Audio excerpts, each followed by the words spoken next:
Bonjour, alors aujourd'hui on va parler de l'immunologie, c'est le chapitre 3 en BBB, donc l'immuno. On va parler surtout de la première partie. Alors pour commencer on va voir les principaux globules blancs, leur nom et ce qu'ils font et comment ils le font. Alors je vous montre d'abord les principaux. Donc nous avons basophiles, neutrophiles, eosinophiles. Alors, petit rappel, les neutrophiles qui sont au milieu là, ce sont pour les infections surtout venant bactériens, infections bactériennes. Éosinophiles, c'est surtout pour les allergies et les parasites. Et les basophiles, c'est pour également les allergies et les infections inflammatoires. Voilà, donc je les ai écrits comme ça, vous pouvez plus voir à peu près. Donc, ces cellules-là sont de la famille des granulocytes. Il y en a un autre qu'on va rajouter qui va être le monocyte, qui va permettre de devenir un macrophage pour la phagocytose qu'on verra tout à l'heure. Et non, alors j'expliquerai après ça. Alors, je l'ai dit, ces quatre-là, ce sont les granulocytes. On va passer aux quatre autres cellules. Donc, qui sont. Celles-ci, elles n'ont pas. Donc, NK et cellules dendritiques, elles n'ont pas vraiment de nom de famille. Ici, logique, ça va être la famille des lymphocytes. Et tout cela, par contre, vont être le progéniteur des lymphoïdes. Voilà, si jamais celui-là, c'est les mélioïdes. Je vais peut-être les marquer, je ne sais pas si c'est important, mais au cas où, je préfère vous le dire. Donc, voilà, on va avoir plusieurs choses. Donc, nous allons avoir plusieurs explications. Déjà, quand on va voir les monocytes, les NK, donc NK, je rappelle que c'est Natural Killer, et les cellules dendritiques, ce sont des cellules qui permettent, qui sont en fait en première ligne de défense de l'organisme. Donc c'est eux qui vont déjà attaquer. Et nous allons avoir les lymphocytes, donc T pour dans le thymus, ils sont faits dans le thymus, et B dans moelle osseuse. Et c'est une réponse immunitaire adaptative sur le long terme. Alors que toute cette famille-là, donc les granulocytes, sont là pour la lutte antimicrobienne surtout. Voilà, donc je l'ai marqué. Donc là, nous avons les lymphocytes. Tout cela vient de la cellule progénitrice lymphoïde. Et ceux-là, donc les granulocytes, viennent de la cellule progénitrice myéloïde. Voilà, donc ça c'est la base sur, alors pas que les globules blancs, donc là nous avons les globules blancs, j'aurais pas dû marquer ça, ça serait plus les cellules du système immunitaire, donc ça on va retirer. Voilà, là c'est mieux, rappel des cellules du système immunitaire, là c'est mieux. Voilà, donc là vous y imprimez, maintenant nous allons parler de la phagocytose. Alors, pourquoi je vais parler de la phagocytose? Parce que c'est quelque chose qui me permet de voir tout, de parler du CMH, du CPA, et à peu près de comment ça se passe, comment est-ce qu'en fait le CMH, qu'est-ce que c'est, etc., etc. La phagocytose, qu'est-ce que c'est? La plupart du temps, c'est un macrophage qui circule librement dans le sang et autres.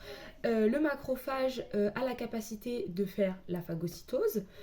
Donc, ce macrophage, sur lui, il a ce qu'on appelle un CMH de classe 1. Là, nous avons un CMH de classe 1.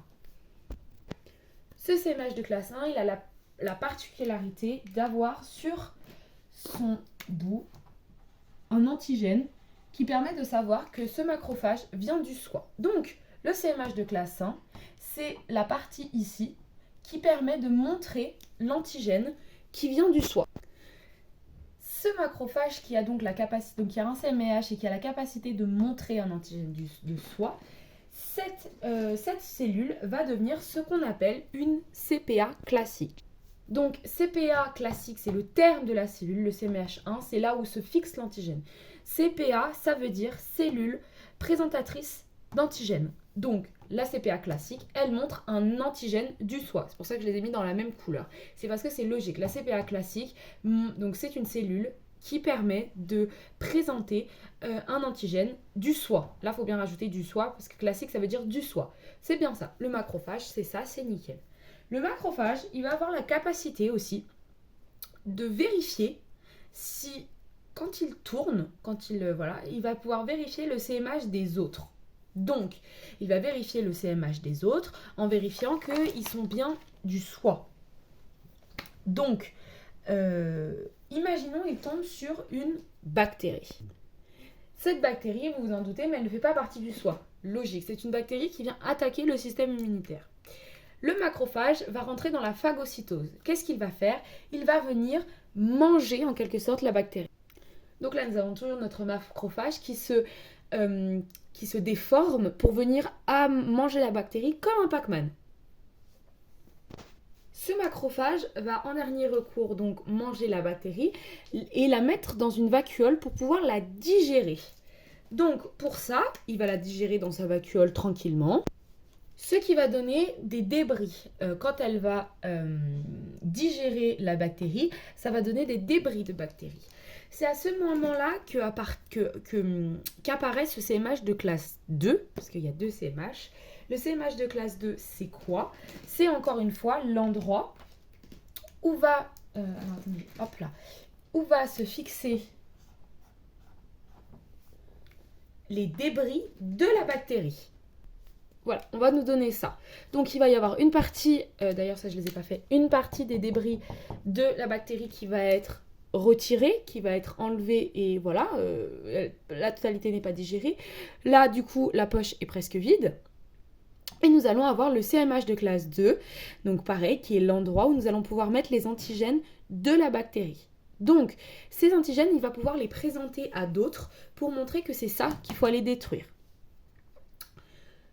Cette bactérie a donc un double CMH. Elle a un CMH de classe 1 et un CMH de classe 2. Je vous explique parce qu'une bactérie ne peut pas avoir qu'une CMH de classe 2. La CMH de classe 2 va obligatoirement avec le CMH de classe 1. Et donc, elle devient ce qu'on va appeler une CPA professionnelle. Je m'explique.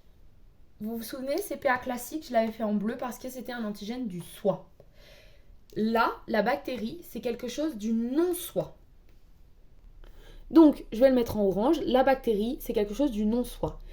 Le macrophage va le manger et une fois qu'il l'aura digéré, il va mettre ce non-soi sur son CMH de classe 2 et il va devenir du coup une CPA professionnelle, cellule présentatrice d'antigènes du non-soi. Le professionnel veut dire du non-soi. Donc, si on récapitule, une bactérie qui a un CMH de classe 1 est nommée CPA classique. Ça va ensemble. Une bactérie possédant CMH de classe 1 et CMH de classe 2 devient une CPA professionnelle. C'est bon pour vous?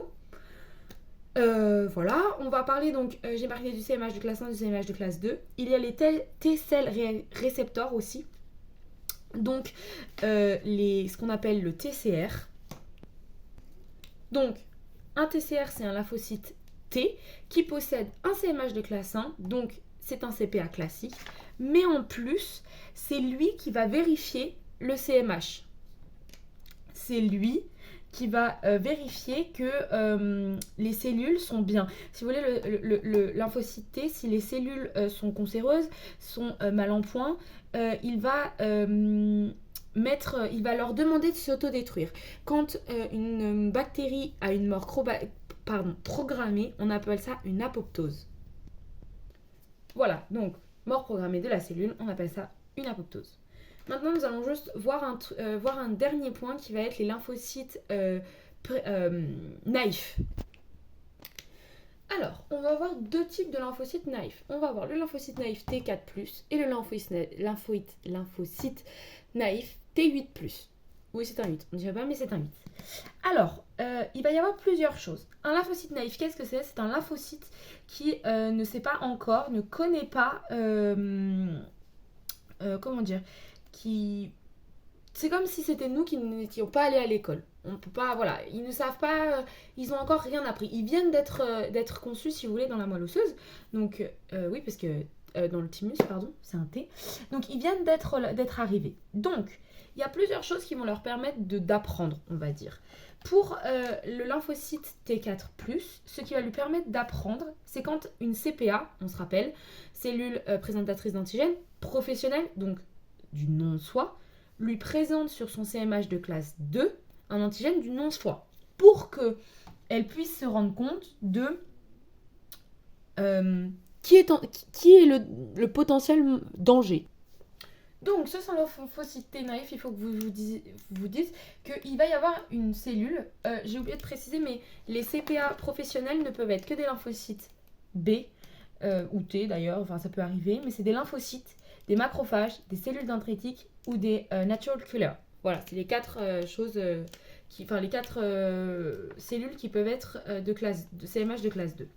Donc, il faut vous dire que ce lymphocyte, il va rencontrer une CPA professionnelle qui va lui présenter sur son CMH de classe 2 un non-soi. Le lymphocyte naïf, il va déjà s'activer. Donc, premièrement, il va s'activer. Il va créer un CMH de classe 2. Il va se multiplier. Ils vont aller voir les lymphocytes... donc 3, ils vont aller voir les lymphocytes B. Activer actif ou mémoire, parce que je rappelle qu'il existe aussi des lymphocytes B mémoire. Et ils autorisent les lymphocytes B à se multiplier. Si vous voulez, voilà, il va y avoir une sorte d'enchaînement entre tout ça. Et les lymphocytes T vont déjà avoir... les lymphocytes naïfs T4+, vont avoir besoin de l'aide d'un CPA professionnel une fois qu'ils auront trouvé quelque chose du non-soi. Les lymphocytes T4+, ont 2 solutions. Soit ils deviennent helper, donc ils vont aller aider. Soit ils vont devenir mémoire. Devenir mémoire, c'est plus facile pour qu'après, si jamais ce genre de choses de non-soi réapparaissent, ce soit plus facile pour eux. A l'inverse, les lymphocytes naïfs T8+, eux, vont être activés par une CPA classique qui présente un antigène du non-soi sur le CMH de classe 1. Donc, ils vont créer un CMH de classe 2, ils vont se multiplier, ils deviennent un lymphocyte T8 cytotoxine, et il va aller détruire la cellule en question. Pourquoi ? Parce que la cellule en question a présenté un non-soi sur son CMH de classe 1. Ça veut dire que cette cellule ne fait soit pas partie du corps je vous rappelle, CMH de classe 1, il faut que ça soit du soi, parce que le CMH de classe 1, c'est quand même une identité. Donc, si la cellule montre son identité et qu'on voit qu'elle ne fait pas partie du corps, on va la détruire. C'est le rôle des lymphocytes naïfs, donc qui ne seront plus, qui vont devenir cytotoxines, et qui vont aller détruire donc la cellule en question. Ok ? Donc, on a donc 2 types, comme je viens de vous dire, les lymphocytes naïfs T4+, et les lymphocytes naïfs T8+. Une fois qu'une CPA professionnelle est allée les voir, que ce soit l'un ou l'autre, donc là, ce sera une CPA classique, ici une CPA professionnelle, on enlève ce naïf. Ce naïf n'a plus rien à voir ici, vu qu'ils ne le sont plus. Ils sont devenus maintenant quelqu'un qui connaissent, vu qu'ils viennent d'avoir, si vous voulez, un cours. Voilà, on va dire ça comme ça. Donc, tout à l'heure, on a dit que le lymphocyte T4+, une fois qu'il a reçu l'appel de la CPA professionnelle, ne devenait plus naïf. Donc, c'est pour ça que j'ai écrit T4+. Il va aller voir, comme j'ai dit tout à l'heure, le lymphocyte B naïf. Ce lymphocyte T4+, il va co-stimuler le lymphocyte B naïf en lui disant, donc à la fois il va lui montrer l'antigène donc qui ne va pas, donc qui va du non-soi, et aussi il va être stimulé par le lymphocyte T4+, qui va devenir helper, vous savez. Donc voilà, ils vont lui montrer l'antigène du non-soi qui ne va pas, et par celui-ci, le lymphocyte T4+, va le dire à lymphocyte B ce qui va se passer. Donc, comme je l'ai dit tout à l'heure, il n'est plus naïf, c'est bon, il est au courant, on lui a présenté l'antigène, on lui a présenté l'antigène du non-soi, donc le lymphocyte B n'est plus naïf, il devient lymphocyte B, il va aller dans les ganglions, et avec l'autorisation du lymphocyte T4+, le lymphocyte B va se multiplier. À partir de ce moment-là, il va y avoir 2 catégories de lymphocytes B. Nous allons avoir les lymphocytes B plasmocytes. Donc, ces lymphocytes B plasmocytes vont être là pour pouvoir aller attaquer donc l'antigène non-soi en question. Donc, ça va être des renforts. Et une autre, comme les lymphocytes T4+, il va y en avoir des lymphocytes B mémoire. Du coup, les lymphocytes B mémoire sont à peu près en nombre d'individus entre 1 à 10 milliers. Donc ça peut faire beaucoup, mais en même temps, c'est pas beaucoup. Il faut se dire que mémoire, c'est quoi ? C'est qu'ils ne sont plus naïfs. Ça veut dire qu'ils vont avoir la mémoire de l'antigène non-soi. Ça reste pas beaucoup de temps, il me semble.